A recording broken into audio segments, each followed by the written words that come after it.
Hello students, good morning. Last chapter 1માં આપણે આવકવેરો શું છે અને આવકવેરાના સ્લેબની મુખ્યત્વે ચર્ચા કર્યા પછી આજે આપણે ચાલુ કરશું ચેપ્ટર 2. વ્યાખ્યાઓનું ચેપ્ટર છે.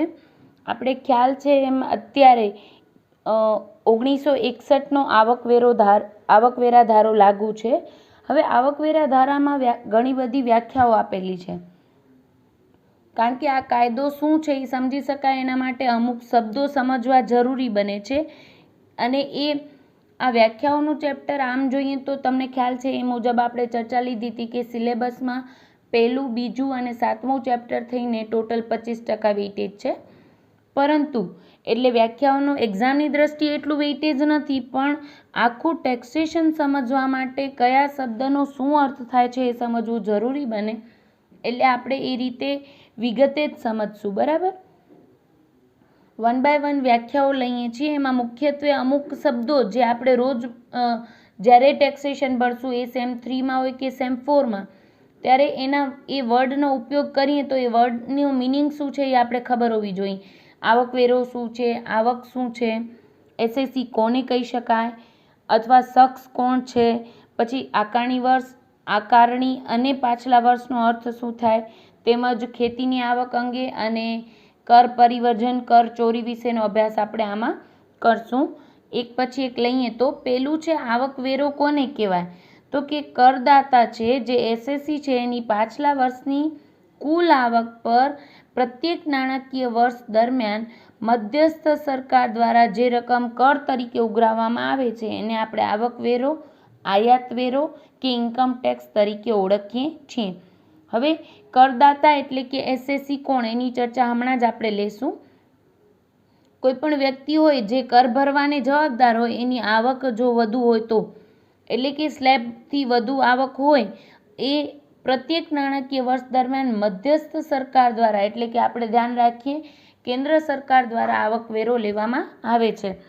તો એના ઉપર ભરવાનો કર એને આપણે કહીએ છીએ આવકવેરો કે આયાત વેરો કે ઇન્કમ ટેક્સ. હવે વાત કરીએ આવક એટલે શું. સૌથી મહત્વનું અને થોડી વિસ્તૃત વ્યાખ્યા છે એમ કહી શકાય. આવક કોને કહી શકાય?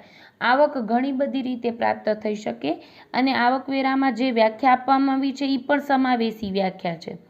સમાવેશી વ્યાખ્યા એટલે શું કે આટલું તો છે જ આવકના લિસ્ટમાં, પણ આ ઉપરાંત પણ બીજાનો સમાવેશ થઈ જ શકે, એટલે એ સમાવેશી વ્યાખ્યા છે.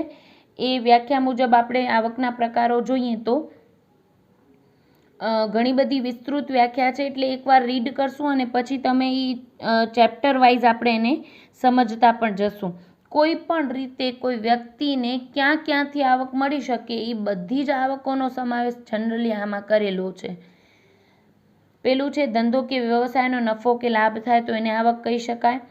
ડિવિડન્ડ, શેર હોલ્ડર, હા ભલે ડિવિડન્ડની આવક કરમુક્ત છે, પણ ડિવિડન્ડ આવક તરીકે તો ગણવામાં આવે જ છે. એ પછી કરપાત્ર આવક છે કે કરમુક્ત આવક છે એની ચર્ચા આપણે પછી લઈશું, પણ ડિવિડન્ડ એક આવક તો છે જ. આવકમાં કયાનો સમાવેશ થઈ શકે.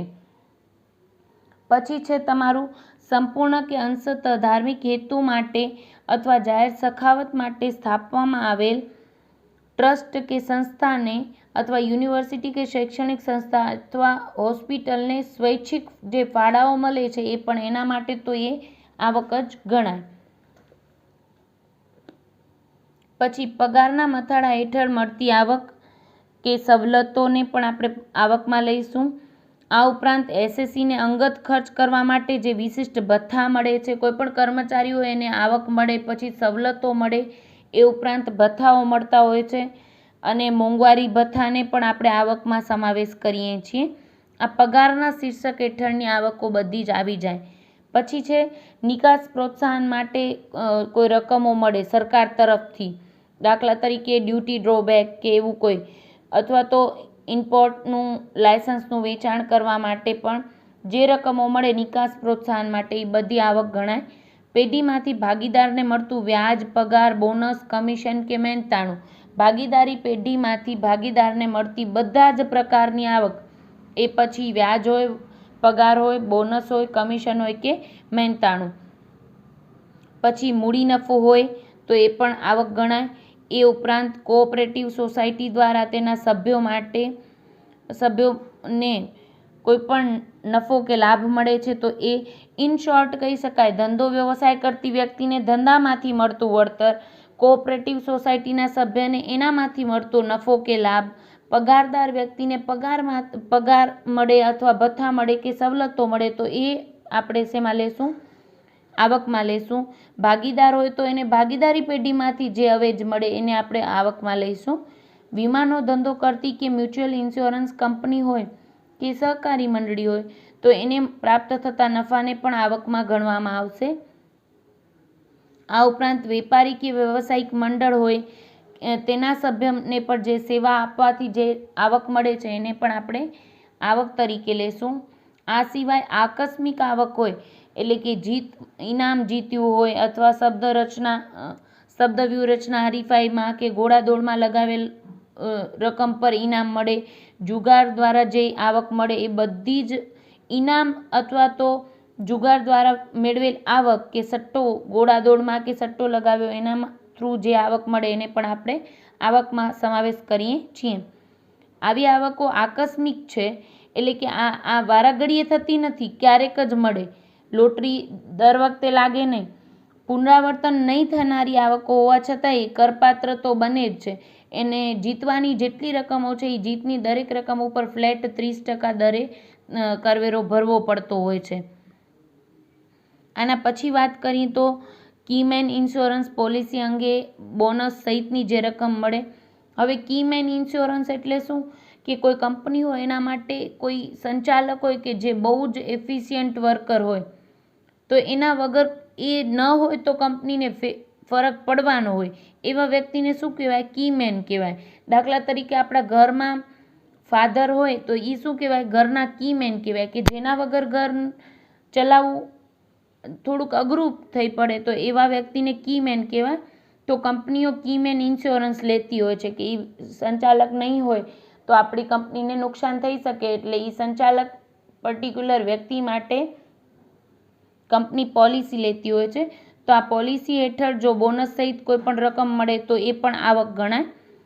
પછી એવા કોઈ પણ કરાર હેઠળ મળેલી રકમ કે જે કરારની રૂએ સામો પક્ષ કોઈ ધંધાકીય પ્રવૃત્તિથી દૂર રહે એટલે દાખલા તરીકે બે પેઢી હોય એમાંથી એક પેઢી બીજી પેઢીને રૂપિયા આપે છે 50,000 કે ભાઈ તમે આ જગ્યાએથી ધંધો બંધ કરી દો તો એના માટે પણ એને જે રૂપિયા મળે ને તો એ આ પેઢીની તો 50,000 આવક જ ગણાય. એટલે સામો પક્ષ કોઈ ધંધાકીય પ્રવૃત્તિથી દૂર રહે કે માલના ઉત્પાદન કે પ્રોસેસિંગ કે સેવા પૂરી પાડવા અંગે જરૂરી પેટન્ટ, કોપીરાઇટ, ટ્રેડમાર્ક, લાયસન્સ કે ટેકનિકલ નો હાવ વગેરે અન્ય વ્યક્તિ સાથે વહેંચવાથી દૂર રહેશે એના માટે મળેલી રકમ એ પણ આવક ગણાય. આ સિવાય રોકડ સિવાયના અવેજમાં મળે, વસ્તુ તરીકે મળે તો પણ એને આવક ગણાય. દાખલા તરીકે ધંધો કે વ્યવસાય ચલાવવાને પરિણામે મળતો લાભ કે સવલત હોય તો એ ભલે રોકડમાં રૂપાંતરિત થઈ શકે તેમ ન હોય તો પણ એને આવક ગણી શકાય. આ ઉપરાંત કંપનીના ડિરેક્ટરને કે કંપનીમાં સંગીન હિત ધરાવનાર વ્યક્તિ હોય કે કોઈ પણ સગાને મળેલ કોઈ પણ સવલત કે લાભ કે જેનું રોકડમાં રૂપાંતર થાય કે ન થાય તો પણ એ આવક ગણાય. આ ઉપરાંત પ્રતિનિધિ ગણાય તેવા એસએસસીને મળતા લાભ કે જેનું રોકડમાં રૂપાંતર થઈ શકે તેમ હોય કે ન હોય તો પણ એને આવક ગણાય. એટલે કે ઇન શોર્ટ રોકડ સિવાયનો અવેજ પણ મળ્યો હોય કોઈ પણ વ્યક્તિને તો એને લાભ એવો મળ્યો હોય કે એવી સવલત મળી હોય તો એ હોદ્દાની રૂએ હોય અથવા તો કોઈ એસએસસીના પ્રતિનિધિ તરીકે એને મળ્યો હોય તો કે કંપનીના ડિરેક્ટરને આવું મળ્યું હોય તો એ આવક જ એની ગણાય. દાખલા તરીકે દર્દી એના ડૉક્ટરને કંઈ આવો લાભ આપે છે તો એ પણ એ શું ગણાય? એની આવક જ ગણાય. એટલે કે ધંધો કે વ્યવસાય ચલાવવાને પરિણામે પણ આવો લાભ કે સવલત મળતી હોય એ પછી રોકડમાં ન મળે વસ્તુ સ્વરૂપે મળે તો પણ એ ડૉક્ટરની તો આવક જ ગણી શકાય. પછી છે 50,000થી વધુ રકમની કોઈ પણ રોકડ અને મિલકતોની મળેલી બક્ષિસો. હવે બક્ષિસ આપણે સેમ 4માં આપણે અન્ય સાધનોની આવકમાં આ ભણશું કે જેમાં સગા તરફથી જો કોઈ તમને ગિફ્ટ મળે છે તો એ ગમે તેટલી રકમની હોય તો એ કરપાત્ર નથી. પણ તમારા સગા ન હોય એવા કોઈ પણ વ્યક્તિથી 50,000થી ઉપરની રકમની જો કોઈ બક્ષિસ મળે તો એ બધી જ કરપાત્ર થઈ જાય છે અને એ આવક ગણવામાં આવે છે. તેમજ મિલકતોની બક્ષિસનું મૂલ્ય પણ આવક ગણવામાં આવે છે. શેરની વાજબી બજાર કિંમત કરતાં વધુ અવેજથી બહાર પાડવામાં આવેલ શેરોની રકમનો તફાવત પણ શું ગણાય? આવક ગણાય છે. કોઈ પણ રકમ કે જે એડવાન્સમાં મળેલ હતી અને શરત મુજબ જપ્ત થઈ છે અને જેને પરિણામે મૂડી નફો ઉદ્ભવતો નથી એવી રકમને પણ આપણે આવક તરીકે કન્સિડર કરશું ટેક્સેશનમાં. કે જે એડવાન્સ મળી હતી ને પછી દાખલા તરીકે કોઈ સોદો થયો હોય મકાનનો, એમાં એડવાન્સ રૂપિયા તરીકે આપણે જે સુથી આપતા હોઈએ અને પછી કોઈ પણ કારણસર એ શરતો નક્કી થઈ હતી એ મુજબ બાકીની ચૂકવણી ન થાય તો સુથી જપ્ત થઈ જાય, તો આવા સંજોગોમાં એ પણ આવક ગણવામાં આવે છે. કેન્દ્ર સરકાર કે રાજ્ય સરકાર તરફથી જો કોઈ સહાય મળતી હોય, સબસિડી, ગ્રાન્ટ કે કોઈ પણ સહાય મળતી હોય, આવી સહાયની રકમ મિલકતની મૂડી પડતરની ગણતરીમાં સમાવવામાં આવતી હોય તો તે આવક ગણાય નહીં. આ વ્યાખ્યા શરૂઆત કરતાં આપણે આગળ જોયું તે મુજબ વાસ્તવમાં આપણે જેને આવક માનીએ છીએ તે 5 શીર્ષકની આવક છે.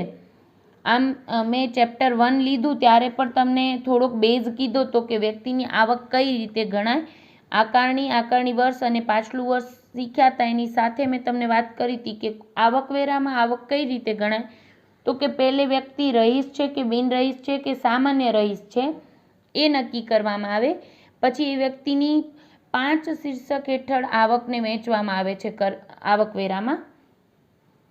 કોઈ પણ વ્યક્તિ નોકરિયાત હોય તો એની પગારની આવક, મકાન મિલકતની આવક, ધંધો વ્યવસાયની આવક, મૂડી નફો અને અન્ય સાધનોની આવક. આ 4 શીર્ષકમાં ના આવે એ અન્ય સાધનોની આવકમાં આવી જાય. એટલે 5 શીર્ષક હેઠળની આવક હોય એ કુલ આવકને આપણે કુલ ગ્રોસ આવક કહીશું અને એ દરેકમાં વિશિષ્ટ કપાત તરીકે મળતું હોય તો બાદ કર્યા પછી કુલ ગ્રોસ આવક આવે અને પછી એમાં કલમ 80C થી કરીને 80U સુધીની સામાન્ય કપાતો બાદ મળે અને પછી જે આવે એને આપણે કરપાત્ર આવક કહીશું. આ આગળ કોન્સેપ્ટ તો સમજશું જ, પણ અત્યારે બેઝ તરીકે તમને આ ખબર હોવી જરૂરી છે કે આપણે ટેક્સેશનમાં 5 શીર્ષકમાં આવકની વહેંચણી થાય છે. એમાં તમને જનરલી આ 5 શીર્ષકો ઇન્ડિવિજ્યુઅલ ચેપ્ટર તરીકે આવશે, જેમાં પગારની આવક અને મકાન મિલકતની આવક તમને સેમ 3માં અને ધંધો વ્યવસાયની આવક, મૂડી નફો અને અન્ય સાધનોની આવક તમે સેમ 4માં અભ્યાસ કરશો. પણ આવકને આપણે 5 શીર્ષક હેઠળ વહેંચી શકીએ અને એના આધારે જે નિયમો છે એ મુજબ આપણે એની કરપાત્રતા નક્કી કરતા હોઈએ છીએ. હવે આવકનો કોન્સેપ્ટ સમજવા માટે અમુક નિયમો છે એ જોઈએ તો પહેલું છે કાયદેસર તેમજ ગેરકાયદેસર મેળવેલ આવક જો કરપાત્ર થતી હોય તો આવકવેરા ધારા મુજબ તેને કરપાત્ર ગણવામાં આવે છે. એટલે કે આવક કાયદેસર હોય તો જ આવક ગણાય એવું નથી. ગેરકાયદેસર આવક પણ જ્યારે ખ્યાલ આવે ત્યારે એ કરપાત્ર ગણાય છે. ગેરકાયદેસર આવક ઉપર પણ કર ભરવો પડે છે. બીજું છે આવક નિયમિત રીતે જ મળેલી હોય એવું જરૂરી નથી. દાખલા તરીકે સિઝનલ ધંધો હોય તો એને પાછલા વર્ષમાં પહેલા 3 મહિનામાં ઘણી બધી આવક થઈ હોય, બાકીના 9 માસમાં કંઈ પણ આવક ન થઈ હોય એવું પણ બને, તો એની વાર્ષિક આવક જે પ્રમાણે 3 મહિનાની થઈ એ જ આપણી કુલ આવક ગણાશે. પણ એ નિયમિત રીતે મળેલી હોય એવું જરૂરી નથી. દાખલા તરીકે મૂડી નફો, તો મૂડી નફો એ દર વર્ષે થાય નહીં, જ્યારે મિલકતોનું વેચાણ થાય ત્યારે જ મૂડી નફો થાય, તો એ જ્યારે મળે ત્યારે એ કરપાત્ર, એ પાછલા વર્ષમાં કરપાત્ર ગણાય. ત્રીજું છે આવક બહારના સાધનોમાંથી પ્રાપ્ત થયેલી હોવી જોઈએ. કોઈ પણ પ્રવૃત્તિ કરી હોય બહારના સાધનોમાં એ જ આવક તરીકે ગણાય છે. મેળવેલ આવક કોઈ પણ ચોક્કસ સાધનમાંથી મળેલી હોવી જોઈએ. 5 સાધનો જે આપણે હમણાં વાત કરી, પગારની આવક, મકાન મિલકતની આવક, મૂડી નફો, ધંધો વ્યવસાય અને અન્ય સાધનોની આવકમાંથી મળેલી હોવી જોઈએ. 5માંથી કોઈ પણ સાધનમાંથી મળેલી આવકનો સમાવેશ આપણે અહીંયા કરી શકીએ. આવકને નાણાં સ્વરૂપમાં જ મેળવવી જરૂરી નથી.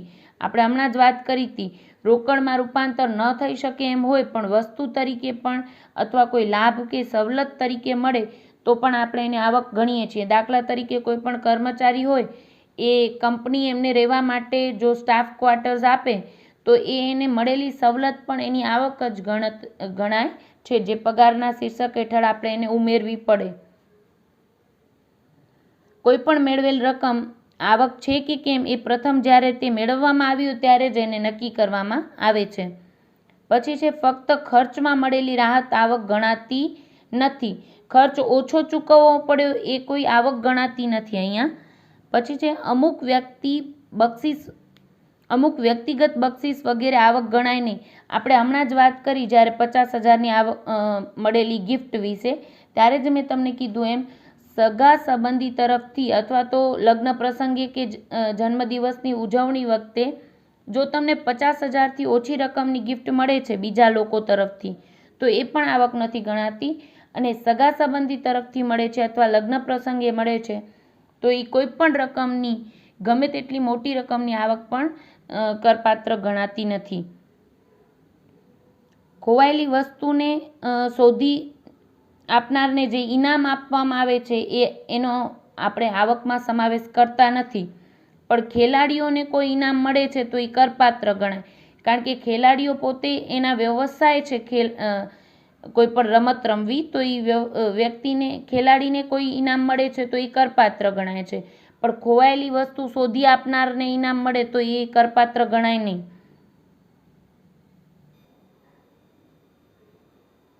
પછી છે કોઈ પણ ઘસાતી જતી મિલકત માટે રોયલ્ટી મળે તો એ પણ આવક ગણાય છે. આવકની માલિકી અંગે વિવાદ હોય કે આ આવક કોની છે એ નક્કી કરી શકાતું ન હોય તો પણ જે વ્યક્તિને એ આવક મળી હોય એના માટે તો એને આવકવેરો ચૂકવવો જ પડે, એટલે એના માટે એ સમય દરમિયાન એ આવક ગણાય. જો કોઈ એસેસી દેવાદાર પાસેથી હિસાબ પેટે મળેલ રકમ મુદ્દલ અને વ્યાજમાં વિભાજન ન કર્યું હોય તો આવકવેરા અધિકારી તે રકમ બાકી વ્યાજ અંગે મળી છે એમ ગણીને આવકવેરો લઈ શકે છે. આ ઉપરાંત મુખ્યત્વે વાત કરીએ તો મૂડી આવકો કરપાત્ર ગણાતી નથી, સિવાય કે કાયદામાં તેનો સ્પષ્ટ ઉલ્લેખ કરવામાં આવ્યો હોય તો જ એને કરપાત્ર ગણાય છે. દાખલા તરીકે નોકરી કે એજન્સી કરાર રદ થાય ત્યારે વળતરની રકમ કરપાત્ર છે, પરંતુ મૂડી મિલકતોની ખરીદીની રકમ હપ્તે હપ્તે ચૂકવાય તો એ કરપાત્ર આવક ગણાતી નથી. એક જ આવક પર 2 વખત કરવેરો લઈ શકાય નહીં. આ મેઇન ટોપિક ટીક કરજો. આવકવેરો એક જ આવક ઉપર 2 વ્યક્તિ કર ન ભરે. એટલે કે દાખલા તરીકે આનું સૌથી સારું ઉદાહરણ કહું તો ભાગીદારી પેઢીમાંથી ભાગીદારને મળતો પોતાનો જે નફાનો ભાગ છે એને આપણે કરપાત્ર ગણતા નથી. એટલે કરમુક્ત આવકો 4થું ચેપ્ટર ભણીએ ત્યારે પણ આ તમને કામ આવે. દાખલા તરીકે ભાગીદારી પેઢી છે, એના હિસાબો બનાવવામાં આવે અને પછી નફો નુકસાન શોધવામાં આવે, એના ઉપર ટેક્સ ભરવામાં આવે અને પછી એ નફામાંથી 3 ભાગીદારો હોય તો ત્રણેયને જે પ્રમાણે નક્કી થયું હોય એ પ્રમાણેના પ્રમાણ મુજબ આપણે નફાની વહેંચણી કરતા હોઈએ છીએ. હવે ભાગીદારી પેઢીએ આ નફા ઉપર કરવેરો ચૂકવ્યો ને પછી એમાંથી જ ભાગીદારોને પોતાનો ભાગ મળ્યો, તો જે ભાગ મળ્યો છે એ ઓલરેડી ટેક્સ પે કર્યા પછી મળ્યો છે, તો હવે ભાગીદારોને જે પોતાનો નફા ભાગ મળ્યો છે એના ઉપર ફરીથી ટેક્સ ચૂકવશે નહીં. એટલે એક જ આવક ઉપર 2 વખત કરવેરો લઈ શકાય નહીં. અને એટલે જ આના 2 સારા ઉદાહરણ, એક તો ભાગીદારોનો નફા ભાગ અને બીજું ડિવિડન્ડ. હવે ડિવિડન્ડ શેર હોલ્ડરોને કઈ રીતે મળે છે? તો કંપનીના વાર્ષિક હિસાબો બનાવવામાં આવે, એમાં નફા નુકસાન મુજબ જે નફો આવ્યો હોય એના ઉપર ટેક્સ ભરવામાં આવે. કંપની ટેક્સ ભરી લે પછી જે રકમ બચે છે, જે નફો બચે છે કરવેરા પછીનો નફો, એમાંથી કંપની શેર હોલ્ડરોને ડિવિડન્ડ ચૂકવતી હોય છે. એટલે એ આવક ઉપર કંપનીએ ટેક્સ ચૂકવી દીધો અને પછી બચ્યું કર બાદ નફો, એમાંથી શેર હોલ્ડરોને ડિવિડન્ડ ચૂકવાયું છે, તો એને ડિવિડન્ડ તરીકે શેર હોલ્ડરોને જે મળ્યું છે એ કરપાત્ર ગણાય નહીં, કારણ કે આ આવક ઉપર ઓલરેડી કંપનીએ ટેક્સ પે કરી નાખ્યો છે. એટલે જ કરમુક્ત આવકોમાં સૌથી મહત્વનું તમે યાદ રાખશો ડિવિડન્ડ. શેર હોલ્ડરોને મળેલ ડિવિડન્ડની આવક શું છે? કરમુક્ત આવક છે, કારણ કે એકવાર કંપની એના ઉપર ટેક્સ ભરી નાખ્યો છે. પછી છે એક સામટી મળેલી રકમ પણ આવક ગણાય છે. પછી એ તમને ખ્યાલ છે કે નોકરિયાત વ્યક્તિ હોય તો એને નોકરીના વર્ષો પૂરા થાય એટલે નિવૃત્ત થાય ત્યારે ગ્રેજ્યુઇટી સ્વરૂપે મળતું હોય કે પછી પેન્શનની એક ભેગી રકમ મળતી હોય તો એ પણ આવક જ ગણાય છે. પત્નીને પતિ પાસેથી અંગત ખર્ચ માટે જે ઘર ખર્ચ માટે મળેલ રકમમાંથી જો કોઈ બચત કરે છે પત્ની તો એ આવક ગણાતી નથી. પછી છે વ્યાવસાયિક ખેલાડીને મળતું ઇનામ કરપાત્ર ગણાય છે, જ્યારે બિન વ્યવસાયિક ખેલાડીને મળેલ ઇનામ જો 50,000થી વધુ હોય તો જ એ કરપાત્ર ગણાય છે. અને આવક શબ્દમાં ખોટનો પણ સમાવેશ આપણે કરી દઈએ છીએ, એટલે ખોટ થઈ હોય તો બાદ મળી જાય છે. આ હતું આવકની વ્યાખ્યા, જે બહુ વિસ્તૃત વ્યાખ્યા છે અને એ સમાવેશી વ્યાખ્યા છે. આ ઉપરાંત પણ એમાં બીજી આવકોનો સમાવેશ થઈ શકે. આ વિસ્તૃત ચર્ચા કર્યા પછી તમે આ ટેબલમાં એની શોર્ટમાં ચર્ચા કરેલી છે, જે તમે પોતે કરશો. હવે વાત કરીએ એના પછીની વ્યાખ્યા. આપણે વાત કરીએ આવકવેરો શું, આવકવેરો શું અને આવક શું. હવે વાત કરીએ એસએસસી કોણ. એસએસસી આગળની લેક્ચરમાં પણ મેં જ્યારે વાત કરી હતી, પહેલું ચેપ્ટર ત્યારે વાત કરી હતી. એસએસસી એટલે કરદાતા. કરદાતા એટલે જેને કરવેરો ભરવાનો થાય છે તે વ્યક્તિ, કર ભરનાર વ્યક્તિને આપણે શું કહેશું? એસએસસી. એસએસસી એટલે આવકવેરાના કાયદા હેઠળ કોઈ કર અથવા નાણાંની બીજી કોઈ રકમ ભરવા માટે જવાબદાર શખ્સ. એ પછી કર અથવા તો વ્યાજ અથવા દંડ ભરવા માટે જવાબદાર હોય એ વ્યક્તિને આપણે શું કહેશું? એસએસસી કહીશું. જો કોઈ એના ઉપર પગલાં લેવામાં આવ્યા હોય, કોઈ પર્ટિક્યુલર વસ્તુ માટે જવાબદાર ઠરતો હોય તો એને પણ આપણે એસએસસી કહીશું. હવે મેઇન વસ્તુ આવે છે શખ્સ કોને કહેવાય અને એસએસસી કોને કહેવાય. શખ્સની વ્યાખ્યા નેક્સ્ટ લેક્ચરમાં આપણે વાત કરશું. પણ શખ્સ એટલે કોણ? તો કે વ્યક્તિ, પેઢી, કંપની, હિન્દુ અવિભક્ત કુટુંબ, આ બધાનો સમાવેશ આપણે શખ્સમાં કરીએ છીએ. એટલે દરેક શખ્સ એસએસસી હોય એ જરૂરી નથી. દાખલા તરીકે હું છું તો વ્યક્તિ તરીકે હું શખ્સ છું, પણ મને જો કરવેરો ભરવાનો નથી થતો તો હું એસએસસી નથી. એટલે દરેક શખ્સ એસએસસી નથી, પણ એસએસસી હોય એ વ્યક્તિ શખ્સ હોવો જરૂરી છે.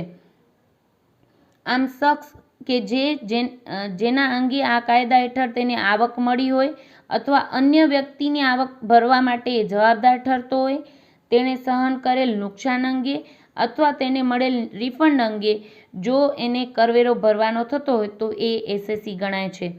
આ ઉપરાંત ઘણીવાર કાયદાની કોઈ જોગવાઈના આધારે કોઈ શખ્સને એસએસસી તરીકે માની લેવામાં આવ્યો હોય એવો કોઈ શખ્સ હોય તો એને પણ આપણે એસએસસી કહીએ છીએ. દાખલા તરીકે સગીર વ્યક્તિ હોય તો એના માતા પિતામાંથી કોઈ પણ એક વ્યક્તિ એસએસસી ગણાય, સગીર વ્યક્તિ જો કમાતો હોય તો. એવી રીતે કયા વ્યક્તિ કે જેને માની લીધેલ એસએસસી ગણાય? તો કે કોઈ પણ એક ટ્રસ્ટ હોય તો એના ટ્રસ્ટી, એટલે કે કોઈ પણ સંસ્થા હોય અથવા કોઈ વ્યક્તિના પ્રતિનિધિ હોય એને આપણે માની લીધેલ એસએસસી ગણીએ છીએ. માની લીધેલ એસએસસીમાં કોનો સમાવેશ થાય?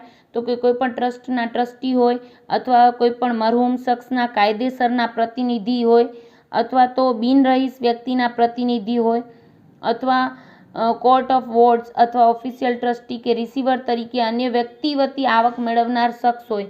એટલે કે કોઈ પણ વ્યક્તિના પ્રતિનિધિ જે આવક ભરવાને આવક મેળવતા હોય અને એના ઉપર કર ભરવા માટે જવાબદાર હોય એને આપણે શું કહીશું? એસએસસી, માની લીધેલ એસએસસી કહીશું. હવે માની લીધેલ એસએસસી કોને કહેવાય એની વાત કર્યા પછી આપણે વાત કરશું કસૂરવાર એસએસસી કોને કહેવાય. તો કે આવકવેરાના કાયદાની કોઈ પણ જોગવાઈઓના આધારે જો કોઈ શખ્સ ચૂકવેલ પગાર, ડિબેન્ચર વ્યાજ વગેરેમાંથી મૂળ સ્થાને આવકવેરો ન કાપી લે અથવા આવો કાપી લીધેલ આવકવેરો સરકારી તિજોરીમાં જમા ન કરાવે તો એને આપણે કસૂરવાર એસએસસી કહીશું. એટલે કે આપણે એમ કહીએ કે દાખલા તરીકે કોઈ વ્યક્તિ હોય એ ધંધાની આવક છે એની સપોઝ કે 2,40,000, તો એને કરવેરો ભરવાનો થતો નથી એટલે આપણે એને એસએસસી ન કહી શકીએ. પરંતુ જો એના પાસે કોઈ વ્યક્તિ નોકરી કરે છે અને એના પગારમાંથી એને આવકવેરો કાપી લીધો છે પણ સરકારી તિજોરીમાં એને જમા નથી કરાયો તો એને કસૂરવાર માની લીધેલ એસએસસી તો કહેવાશે જ. પોતાની આવક ભલે 2,40,000 હોય, એટલે આમ જોઈએ તો સ્લેબ મુજબ એને કરવેરો ભરવાનો ન થાય એટલે એ એસએસસી ન કહી શકાય. પરંતુ એના પાસે પગારદાર તરીકે કોઈ વ્યક્તિ કામ કરે છે, એની આવકમાંથી એને કરવેરો કાપી લીધો છે પણ એ સરકારી તિજોરીમાં જમા ન કરાવે તો એને કસૂરવાર માની લીધેલ એસએસસી ગણવામાં આવે છે. એટલે આમ કહી શકીએ કે દરેક એસએસસી એ કાયદા હેઠળ શખ્સ હોવો જરૂરી છે. શખ્સ એટલે કોણ? વ્યક્તિ, પેઢી, કંપની, એઓપી, બીઓઆઈ આ બધા જ શખ્સની વ્યાખ્યામાં આવે છે. દરેક એસએસસી એ શખ્સ હોવો જરૂરી છે પણ દરેક શખ્સ એસએસસી હોય એ જરૂરી નથી. દાખલા તરીકે વ્યક્તિ તરીકે મારી આવક 2,40,000 હોય તો હું શખ્સ તો છું જ, શખ્સની વ્યાખ્યામાં આવું છું, પણ હું એસએસસી નથી કારણ કે મને ટેક્સ ભરવાનો થતો નથી. કર ભરવા માટે જવાબદાર વ્યક્તિને આપણે એસએસસી કહેતા હોઈએ છીએ. આ એસએસસીની વ્યાખ્યાનું શોર્ટમાં તમને આ ટેબલ સ્વરૂપે આપેલું છે, એ તમે જાતે કરશો. આપણે ઓલરેડી એની ચર્ચા લઈ લીધી છે. Thank you.